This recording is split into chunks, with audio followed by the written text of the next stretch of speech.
علی بھائی اگلا سوال ہے، بعض مجبوریوں کی بنا پر اور کسی حد تک اپنی بیوقوفیوں کی وجہ سے مجھ پر کم از کم 20 لاکھ روپے کا قرض چڑھ چکا ہے۔ بظاہر اس قرض کی اتنی بڑی رقم تو اتارنے کی کوئی بھی امید نظر نہیں آ رہی۔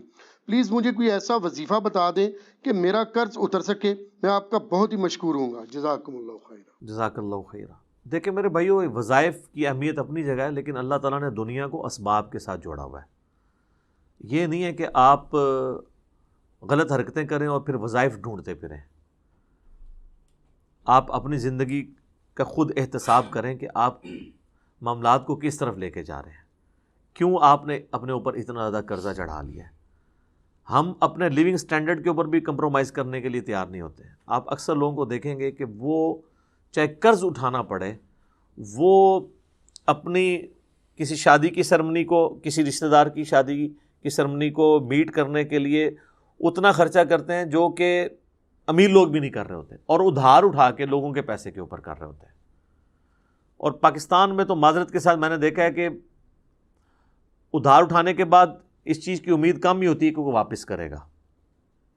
اس لیے ادھار دینے والوں کو بھی ہم کہتے ہیں آپ اتنا دیں کہ جتنا آپ پیسہ ضائع کر سکتے ہیں۔ یہ سمجھے آپ نے ڈال دیا، یعنی اللہ ہی کرے کو کسی کو توفیق ہو واپس کرنے کی۔ ویسے میں نے تو عموماً بہت کم لوگ دیکھے ہیں جو واپس کرنے میں کامیاب ہوتے ہیں، اور یہ بڑا کرٹیکل ایشو ہے۔ صحیح مسلم میں حدیث ہے، نبی صلی اللہ علیہ وآلہ وسلم نے فرمایا کہ شہید کے تمام گناہ معاف کر دیے جاتے ہیں سوائے قرضے کے۔ اور پھر آپ کے فرمان ہے، اس میں الفاظ ہیں کہ مجھے جبرائیل علیہ السلام نے قرضے کے بارے میں بہت تاکید کی ہے۔ اور بخاری اور مسلم دونوں میں حدیث ہے، نبی علیہ السلام کے سامنے اگر کوئی جنازہ لایا جاتا اور آپ کو پتہ چلتا ہے یہ مقروض ہے، تو آپ کہتے میں نے اس کا جنازہ نہیں پڑھنا جب تک کہ اس کا قرضہ کوئی نہیں اتارتا۔ ادروائز آپ فرماتے تم خود پڑھو، میں نے نہیں پڑھنا۔ یعنی آپ ایک ڈومیننٹ پرسنالٹی تھے، تو آپ یعنی ایک پروٹیسٹ کے طور پہ نہیں پڑھتے تھے۔ پھر اسی حدیث میں بخاری مسلم کی آتی ہے کہ جب اللہ تعالیٰ نے آپ کو وسعت دے دی غزوہ خیبر کے بعد، تو پھر آپ نے آیت تلاوت کی، النبی اولیٰ بالمؤمنین من انفسہم وازواجہ امہاتہم۔ نبی علیہ السلام مومنین کی جانوں پر ان کی جانوں سے بڑھ کر حق رکھتے ہیں، اور نبی کی بیویاں امت کی مائیں ہیں۔ تو پھر نبی علیہ السلام کو جب وسعت ہوئی تو آپ مقروض کا قرضہ خود ادا کر دیا کرتے تھے اپنی جیب سے، یعنی وہ بیت المال میں سے، خمس میں سے، جو اللہ تعالیٰ نے 5واں حصہ اہل بیت کے لیے، نبی علیہ السلام کے لیے رکھا ہے۔ لیکن بہرحال قرضہ اتارنے کے اعتبار سے تو یہ چیزیں، ویسے بھی یہاں پہ تو ہوتا ہے جنازے کے موقع پہ اناؤنسمنٹ ہو رہی ہوتی ہے، کسی کا لین دین ہے تو وہ کر لے، حالانکہ وہ بس وہ اناؤنسمنٹ ہی ہوتی ہے، لین دین کون دیتا ہے اس طرح۔ تو بہتر یہ ہے کہ اگر آپ افورڈ کر سکتے ہیں تو اللہ کے لیے اس کو معاف کر دیں، قیامت والے دن آپ کو اجر انشاءاللہ تعالیٰ ملے گا۔ تو کوشش تو یہی کرنی چاہیے کہ آپ درگزر کی روش اختیار کریں، لیکن اس کے اوپر آپ کسی کو مجبور نہیں کر سکتے کہ وہ ضرور معاف کر دیں۔ تو وظائف تو بہت سارے ہیں پڑھنے کے لیے، میرے یوٹیوب کے اوپر کئی کلپس وظائف کے اوپر موجود ہیں۔ اسپیسیفکلی قرضہ اتارنے کے لیے مولا علی رضی اللہ تعالیٰ عنہ علیہ السلام کے بارے میں ایک حدیث ہے، جامعہ ترمذی میں یہ حدیث ہے۔ سیدنا علی کے پاس ایک مکاتب آتا ہے۔ مکاتب اس غلام کو کہتے تھے جو کتابت کر لیتا تھا اپنے مالک کے ساتھ اس شرط پہ کہ میں اتنے عرصے میں تمہیں اتنا مال دوں گا تو تم نے مجھے آزاد کر دینا ہے۔ ایک تو ہے نا کہ غلام کو پیسے دے کے دوسرا مالک خرید لے، ایک یہ غلام کہتا ہے کہ نہیں میں آزاد ہونا چاہتا ہوں اور کوئی پیسے دے کے مجھے آزاد نہیں کروا رہا، جس طرح سے کہ سیدنا بلال کو سیدنا ابوبکر نے آزاد کروایا، صحیح بخاری میں آتا ہے۔ حضرت عمر کہتے تھے ابوبکر ہمارے سید ہیں جنہوں نے ہمارے سید بلال کو آزاد کروایا، رضی اللہ عنہم اجمعین وعلیہم السلام اجمعین۔ تو بعض اوقات غلام بھی اپنے مالک سے کہتا تھا کہ میں اتنے عرصے میں کمائی کر کے تمہیں اتنا مال دے دوں گا، تم مجھے آزاد کر دو۔ یعنی جب غلامی کا سسٹم چل رہا تھا، اب تو یہ ایبسلیوٹ ہو چکا ہے، تو اسے کہا جاتا تھا مکاتب، یعنی جو کتابت کر لیتا تھا۔ تو ایک مکاتب سیدنا علی کے پاس آیا اور کہا کہ میں نے جو اپنے مالک سے کمٹمنٹ کی تھی کہ اتنا میں مال دے کے تو اپنی گردن چھڑوا لوں گا، تو میں تو وہ نہیں ادا کر سکا، تو مجھے آپ میری کوئی مالی مدد کریں۔ مولا علی نے کہاں سے مالی مدد کرنی تھی، وہ تو خود زہد کی زندگی گزار رہے تھے۔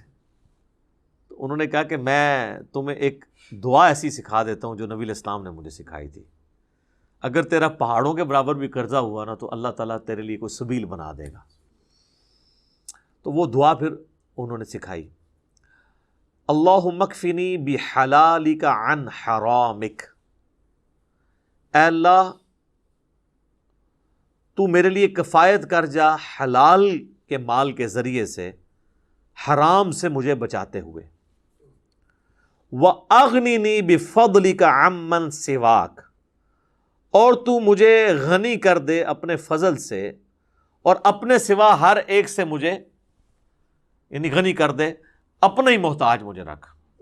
کتنی زبردست دعا ہے، اللہم اکفنی بحلالک عن حرامک وَأَغْنِنِي بِفَضْلِكَ عَمَّنْ سِوَاكَ۔ مشکات کی دوسری جلد میں مختلف دعاؤں کی جو یعنی مختلف اوقات کی دعاؤں والا چیپٹر ہے، اس میں آپ کو یہ حدیث مل جائے گی۔ چھوٹی سی دعا ہے، دیکھ کے پڑھیں کچھ عرصہ زبانی یاد ہو جائے گی۔ یہ ہے، اس کے علاوہ میں نے 3 وظائف بتائے ہوئے ہیں۔ صحیح بخاری میں حدیث ہے، ابراہیم علیہ السلام کو جب آگ میں پھینکنے لگے تھے، انہوں نے پڑھا تھا حسبنا اللہ و نعم الوکیل، ہم نے اللہ ہی پر بھروسہ کیا اور وہی بہتر کارساز ہے۔ اور ابن عباس کہتے ہیں کہ تمہارے نبی بھی مشکل میں یہی پڑھتے تھے، حسبنا اللہ و نعم الوکیل۔ بلکہ سورہ آل عمران میں آتا ہے کہ اہل ایمان کو جب خبر ملی کہ کافر ان کے خلاف سازش کر رہے ہیں تو انہوں نے پڑھا حسبنا اللہ و نعم الوکیل۔ یہ تو وظیفہ قرآن میں آیا ہے۔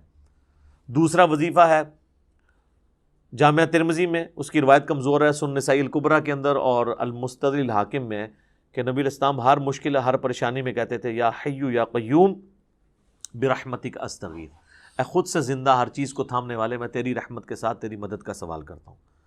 استغیث الف کے ساتھ پڑھیں گے تو سنگولر کا صیغہ ہوگا، اور نون سے پڑھیں گے تو جمع کا صیغہ۔ برحمتک نستغیث بھی درست ہے، استغیث بھی درست ہے۔ اور تیسرا وظیفہ جو جامعہ ترمذی میں حدیث ہے کہ جو شخص بھی یونس علیہ السلام کی دعا کے ذریعے اللہ کی طرف متوجہ ہوا، اللہ اسے محروم نہیں لوٹاتا۔ لا الہ الا انت سبحانک انی کنت من الظالمین، یہ دعا جو ہے سورۃ الانبیاء میں آئی، اور اللہ تعالیٰ نے ساتھ ہی فرمایا کذالک ننجی المؤمنین، اسی طریقے سے ہم مومنین کو بھی نجات دیں گے جو ان الفاظ کے ساتھ ہمیں پکارے گا۔ حتیٰ کہ سورہ الصافات میں آیا کہ اگر یونس علیہ السلام ان دعائیہ کلمات کے ساتھ ہماری طرف متوجہ نہ ہوتے، پھر اسی دن مچھلی کے پیٹ سے نکالے جاتے جس دن مردے قبروں سے نکالے جائیں گے۔ تو اتنا اللہ کا آپ سمجھ لیں جلال تھا جو ٹھنڈا ہو گیا اس دعا کی برکت سے۔ اور یہ دعائی کمال ہے، اللہ تیرے سوا کوئی معبود نہیں، تو تو پاک ہے نا، تو تو غلطی نہیں کرے گا، میں تو غلطی کروں گا، میں ہی مجرم ہوں، میں ہی ظالم ہوں، میں ہی گناہ گار ہوں۔ تو یہ اس سے بہتر آپ اللہ تعالیٰ، یہ میں تو کہتا ہوں یہ سید الاستغفار ہے، اس سے بہتر استغفار کے کیا صیغے ہوں گے کہ آپ ایک پیغمبر کی دعا کے ذریعے اللہ کی طرف متوجہ ہوں۔ تو وظائف تو بہت سارے ہیں، لیکن آپ نے وظائف کے ساتھ باقی معاملات بھی کرنے ہیں۔ اچھا، ان کاموں کے لیے سارے لوگ وظیفے مانگ رہے ہوتے ہیں، باقی ہر کام انہوں نے خود کرنا ہوتا ہے۔ آج تک کسی نے مجھ سے یہ وظیفہ نہیں مانگا کہ مجھے کوئی ایسا وظیفہ بتائیں کہ مجھے نا بس صرف ناشتہ کرنا پڑے، باقی 2 ٹائم کی روٹی کھانی نہ پڑے، میرا پیٹ خود بخود بھر جائے۔ وہ ان کی عقل مان رہی ہوتی ہے کہ ایسا تو پاسبل نہیں ہے۔ کوئی مجھے ایسا وظیفہ بتا دے کہ مجھے سردیوں میں رات کو اٹھ کے ٹوائلٹ نہ جانا پڑے، بس میں وظیفہ پڑھ کے رات کو سو جاؤں، تو خود بخود معاملات سیدھے ہو جائیں۔ کیونکہ ان سارے معاملات میں ہمیں پتہ ہے کہ یہ چیزیں فزیکل چیزوں کے ساتھ جڑی ہوئی ہیں۔ اس طرح کچھ چیزیں ایسی ہیں جو فزیکل چیزوں کے ساتھ جڑی ہوئی ہیں۔ مثلا وہ ابو داؤد، ترمذی اور نسائی، ابن ماجہ میں بڑی مشہور حدیث ہے جو ہم نے بچپن میں اپنی اردو کی کتاب میں بھی پڑھی تھی کہ نبی علیہ السلام کے پاس ایک غریب صحابی آتا ہے اور کہتا ہے یا رسول اللہ آپ میری کو مدد کریں۔ تو آپ صلی اللہ علیہ وآلہ وسلم فرمایا تیرے پاس کوئی چیز ہے؟ تو اس نے کہا یا رسول اللہ ایک بچھونا ہے، وہی ہم رات کے وقت اوپر لے لیتے ہیں، غربت کا سر عالم دیکھیں، اور ایک میرے پاس صرف پیالہ ہے، اور گھر میں اور کوئی چیز نہیں ہے، اور گھر بھی یہ نہ سمجھیے گا وہ کوٹھی ہوگی، وہ تو جھونپڑیاں اور چھوٹے چھوٹے، ایک بڑی مشکل سے ایک فیملی بھی اس میں مشکل سے رہ سکتی تھی۔ آخر میں وہ پیالہ لیا، پیالہ وہ لے کے آ گیا، لکڑی کا ہوگا وہ پیالہ۔ آخر میں کون ایسے خریدے؟ تو ایک صحابی نے کہا کہ میں 1 درہم میں، حالانکہ اس کی قیمت 1 درہم تو نہیں تھی، حضور کا دل رکھنے کے لیے ایک چاندی کے سکے میں خریدتا ہوں۔ تو یہ حدیث آپ کو مشکات میں بھی پہلی جلد میں مل جائے گی، زکوٰۃ والے چیپٹر میں۔ تو آپ فرمایا نہیں کوئی زیادہ قیمت لگائے، ایک اور صحابی کھڑے ہوئے، رسول اللہ 2 درہم میں۔ آپ نے فرمایا 1 درہم سے تو اپنے گھر والوں کو راشن ڈال کے دو، اور 1 درہم سے آپ نے فرمایا کہ جا کے نا کلہاڑا خرید کے لاؤ بازار سے۔ کلاڑے کا بھی وہ یعنی وہ کاٹنے والا حصہ لوہار سے جا کے نا آپ نے اپنے مبارک ہاتھوں سے اس میں دستی فٹ کی، ٹھیک ہے، اور آپ علیہ السلام نے وہ کلہاڑا اس کے حوالے کیا اور فرمایا کہ 15 دن تو نے مجھے اپنی شکل نہیں دکھانی، جا جنگل سے لکڑیاں کاٹ اور وہ بیچ کے تو اپنا گزارا کر۔ لو جی، وہ 15 دن بعد آیا تو اس کے پاس 10 درہم ہو چکے ہوئے تھے اور اس نے گھر والوں کے لیے کپڑے بھی خریدے۔ پھر آپ علیہ السلام نے اسے کہا کہ یہ اس سے بہتر ہے کہ تو لوگوں سے مانگتا پھرے، تو خود محنت کر۔ تو نبی علیہ السلام نے امت کو یہ ترغیب دلائی ہے کہ انہوں نے یعنی محنت کے ذریعے معاملات کو آگے لے کے چلنا ہے۔ صحیح بخاری میں حدیث ہے نا کہ نبی علیہ السلام فرمایا کہ اللہ تعالیٰ کے نزدیک پسندیدہ شخص وہ ہے جو اپنے ہاتھ کی کمائی سے گزر بسر کرتا ہے۔ اور پھر آپ نے حضرت داؤد کا ذکر کیا کہ اللہ نے ان کو زرہ بنانے کا ہنر سکھایا تھا، وہ اللہ سے دعا کرتے تھے۔ اس طرح بخاری مسلم میں ملتا ہے حضرت ادریس جو تھے وہ بڑھئی کا کام کرتے تھے، لکڑی کا، جو آپ ترخان کہتے ہیں۔ تو صاحب یعنی انبیاء کرام یہ سارے کام کرتے تھے اور وہ اپنی گزر بسر کرتے تھے۔ اب رہ گیا ہمارے نبی علیہ السلام کا کیس، تو ظاہر ہے کہ آپ کی زندگی تو ایک بہت بڑے مشن سے عبارت تھی۔ میرا پچھلے دنوں ایک کلپ بھی یوٹیوب پہ اپلوڈ ہوا ہے، میں سمجھتا ہوں ایک یونیک کلپ ہے، نبی علیہ السلام کا ذریعہ معاش کیا تھا۔ تو آپ کا ذریعہ معاش تو اللہ تعالیٰ نے پھر اعلان نبوت کے بعد اس کو بیت المال کے ساتھ جوڑ دیا تھا، اور اسی کے تحت میں سمجھتا ہوں جو لوگ دین کے لیے وقف ہیں اور وہ ان کا کوئی ایکویلنٹ موجود نہیں ہے، تو امت کا کام ہے کہ ان کا خرچہ اٹھائے اور انہیں اس کام کے لیے لگا دیا جائے کہ وہ اپنی پوری کی پوری انرجیز یعنی کھپا دیں اس کام کے لیے۔ تو بال اس میں یہ ہے کہ جو بھی شخص یہ کر رہا ہے پھر اس کو یہ دیکھنا چاہیے کہ میں پھر لگژریس لائف نہ گزاروں۔ جو صحیح بخاری میں آتا ہے نا کہ حضرت ابوبکر صدیق رضی اللہ تعالیٰ عنہ جب خلیفہ بنائے گئے تو انہوں نے صحابہ کو بلا کے مشورہ کیا کہ دیکھو میرا تو کاروبار بڑا اچھا چل رہا تھا، تم نے مسلمانوں کی ذمہ داری میرے پہ ڈال دی ہے، تو میں تو یا پھر یہ کام کر لوں یا یہ کر لوں۔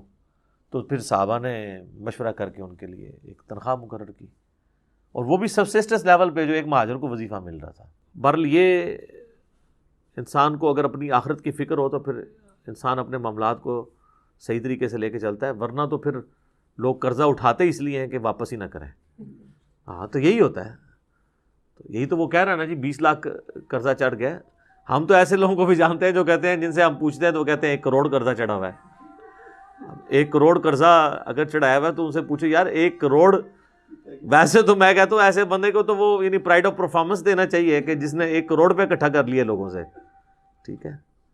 اور عام بندے ویسے تو کوئی فیکٹری آنر ہے وہ تو کروڑوں میں ہی ظاہر ہے، وہ تو اٹھا لیتے ہیں نا، بینکوں سے قرضہ لے لیتے ہیں۔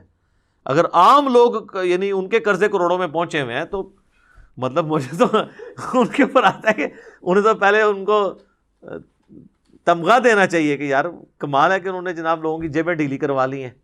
اور اس طریقے سے تو یہ جناب اس معاملے کو سیریس لیں، اور پھر وہ قرضے بھی اٹھاتے ہیں 40 سال پرانے ہیں، اور جب واپسی کی باری آتی ہے تو وہ کہتے ہیں جی ہم تو پرانے ریٹ پہ ہی واپس کریں گے۔ اس پہ میرا یوٹیوب پہ کلپ آیا تھا۔ اس طرح نہیں ہوگا، گولڈ کے اعتبار سے اسے واپس کرنا ہوگا، کیونکہ پیسہ ڈی ویلیو ہو رہا ہے وقت کے ساتھ، سب کانٹیننٹ میں تو ہوتا ہے۔ ہاں آپ امریکہ میں بیٹھے ہوں یا سعودیہ میں تو 5-10 سال کا تو فرق کوئی ایسا وہاں نظر نہیں آتا۔ میں نے تو یعنی 10-15 سالوں میں دیکھا ہے کہ روٹی کا ریٹ نہیں اوپر گیا وہاں پہ، تو اب جا کے تھوڑے کرائسس آئے ہیں۔ ادروائز ہمارے ملک میں تو 1 مہینے کے اندر اتنا فرق پڑ جاتا ہے، سال میں تو بہت زیادہ فرق پڑ جاتا ہے۔ تو اللہ تعالیٰ ان فتنوں سے ہمیں محفوظ فرمائے، ٹھیک ہے، آمین۔